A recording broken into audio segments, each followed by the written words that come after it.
Tu es député de quelle... L'Aisne. L'Aisne, nouveau. Oui, tout à fait, ça se voit.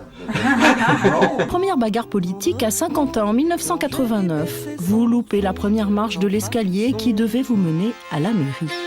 Vous devenez assistant parlementaire, puis assureur, et prenez votre revanche en 97.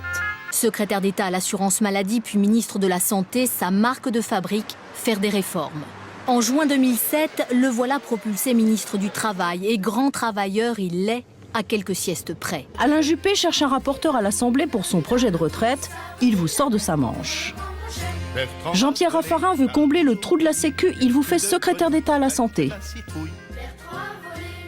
Dominique de Villepin a des soucis avec les médecins, les fumeurs. Il vous bombarde de ministres. François Fillon veut s'attaquer au code du travail. Vous êtes son atout-maître, à moins que ce ne soit son joker.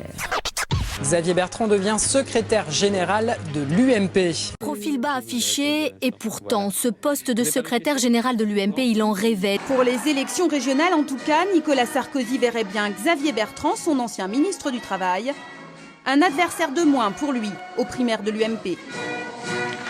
Ce soir, ce n'est pas la victoire des partis politiques. Ce soir, ce n'est même pas ma victoire. Ce soir, c'est la victoire des gens du Nord, la victoire des hommes et des femmes du Nord-Pas-de-Calais-Picardie. Je vais quitter mes fonctions de député de l'Aisne. Je vais quitter mes fonctions de maire de Saint-Quentin, et pourtant j'aime ma ville profondément. Et j'ai décidé aussi de ne pas être candidat à la primaire de la droite et du centre. Cette motion sera discutée.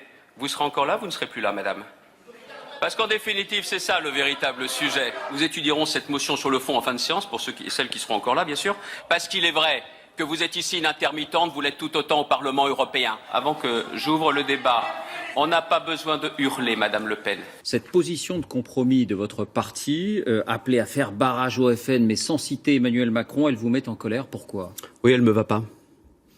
Elle me va pas parce que Madame Le Pen est aux portes du pouvoir. Sur cette question du Front National, on n'a pas le droit d'être ambigu. Il ne s'agit pas de se jeter dans les bras de Monsieur Macron. J'ai des oppositions. Mais entre les deux, parce que je ne veux pas du Front National à la tête de l'État, je le dis clairement, il faut voter pour Monsieur Macron. Vous avez proposé d'entrer au gouvernement ? Oui, la proposition m'a été faite, mais je me suis déjà exprimé là-dessus. Mais que voulez-vous ? Je suis un homme de la droite et du centre. Je n'oublie pas mes idées et mes valeurs pour un poste. Vous avez proposé quel poste ? On va pas revenir poser la question dans ces conditions-là au président de la République. Non, mais vous avez... attendez, lui-même vous avez répondu à cette question à Bois du Nord en disant oui, c'était Matignon. Je dis au gouvernement, vous ne savez pas nous donner 1 euro de plus, d'accord, on a compris. Mais alors, déjà, de grâce, arrêtez de dire que les déficits en France, c'est de la faute des élus.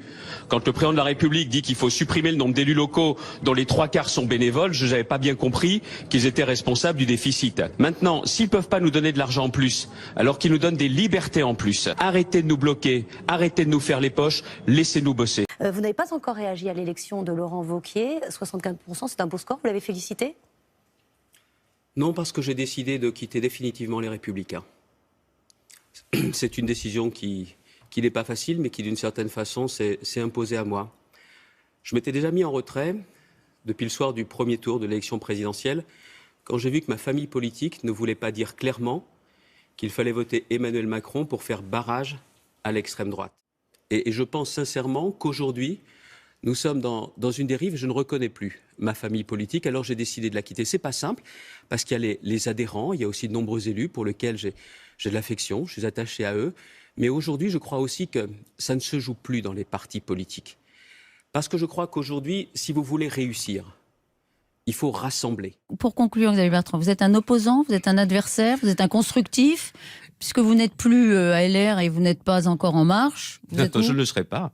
Je ne le serai pas. Non, mais je vous l'ai dit, j'ai quitté toute formation politique. Je l'ai dit, mon parti, c'est ma région. Mon parti, c'est les gens.